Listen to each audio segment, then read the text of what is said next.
Vous avez hier présenté un livre blanc sur le logement, un livre de propositions pour faire évoluer la politique publique du logement, et notamment alléger la fiscalité sur les terrains constructibles, favoriser l'investissement locatif. Mais il y a quelque chose, quelques pistes qui ne sont pas dans ce plan, et certains internautes se posent la question. Et notamment, vous n'abordez pas la question des APL, et on sait, en tous les cas, que les APL, je veux dire, ne favorisent pas spécialement, enfin, participent en tous les cas à l'augmentation du prix des loyers. Qu'est-ce que vous avez à dire autour des APL, notamment? Écoutez, ce dont je voudrais parler, c'est que le logement, en fait, aujourd'hui, pose deux problèmes fondamentaux. Un problème de mobilité des salariés d'une façon générale. Oui. Le logement est devenu trop cher et il y a des pénuries de logements qui fait que ça freine considérablement la mobilité des salariés ou des cadres qui veulent passer de Grenoble à Toulouse et changer de job.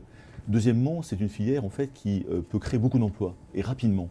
Et aujourd'hui, nous pourrions, les objectifs en fait donnés par un certain nombre de gouvernements, c'était de créer 500 000 logements par an et 500 000 logements en rénovation par an. Et aujourd'hui, nous sommes seulement à 350 000 constructions de logements par an et à seulement 150 000 logements de rénovation. Le gouvernement n'a pas été à la hauteur. Vous voyez bien que les gouvernements successifs, en fait, vous avez ce problème-là qui est un vrai problème à la fois pour la mobilité de nos salariés et donc pour l'emploi, et deuxièmement pour relancer une filière créant des emplois. Donc pour ces deux raisons-là, nous avons fait un livre blanc en disant c'est nous qui gérons ce système, je dirais, du 1% logement qui s'appelle Action Logement maintenant, les partenaires sociaux. Nous devons aussi être exemplaires, c'est-à-dire en fait on demande à l'État de se réformer, de baisser les dépenses publiques, d'améliorer les systèmes administratifs, l'administration.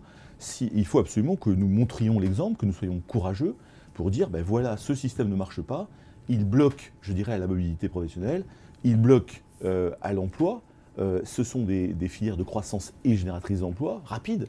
Eh bien, nous avons fait un certain nombre de propositions dans ce logement, courageuses, et nous allons continuer en faisant des propositions dans le cadre de ce dispositif paritaire, Action Logement, là aussi, où nous allons faire des propositions dans les mois à venir. Donc la relance du logement, pour vous, est primordiale pour... Oui, ça fait partie, si vous voulez, vous savez, notre obsession et l'obsession du MEDEF, et ma propre obsession, c'est quoi? C'est l'emploi. C'est la bataille contre le chômage. Et si vous voulez, tout ce que nous faisons au MEDEF, c'est pour créer de l'emploi. Pourquoi? Parce que, je dirais, le chômage signifie pauvreté, signifie détresse humaine, signifie, je dirais, des tas de choses épouvantables, sociales bien sûr, économiques, politiques, démocratiques à la fin. Et donc, il faut donner de l'emploi à nos jeunes, à nos moins jeunes. Et donc, toutes les filières qui sont capables de créer de l'emploi, il faut les aider. Donc, c'est le logement, bien sûr, le bâtiment, les TP, le tourisme, les filières du futur, l'aéronautique, etc. On a répertorié un certain nombre de filières qui, sans trop de croissance, en libérant des freins à l'embauche, permettraient en effet de créer jusqu'à 1 million d'emplois. C'est notre fameux projet 1 million d'emplois sous 5 ans. C'est possible. On va le développer. Un mot juste, Émilie nous demande, est-ce que vous avez regardé les propositions de François Fillon sur le logement? Est-ce que ça vous intéresse? Écoutez, je n'ai pas tout regardé en détail, je dois vous avouer. Je n'ai rien vu en tout cas de contraire dans les propositions qu'ont fait François Fillon sur le sujet. Donc je ne m'aventurerai pas pour vous donner une réponse détaillée sur le sujet. Très bien.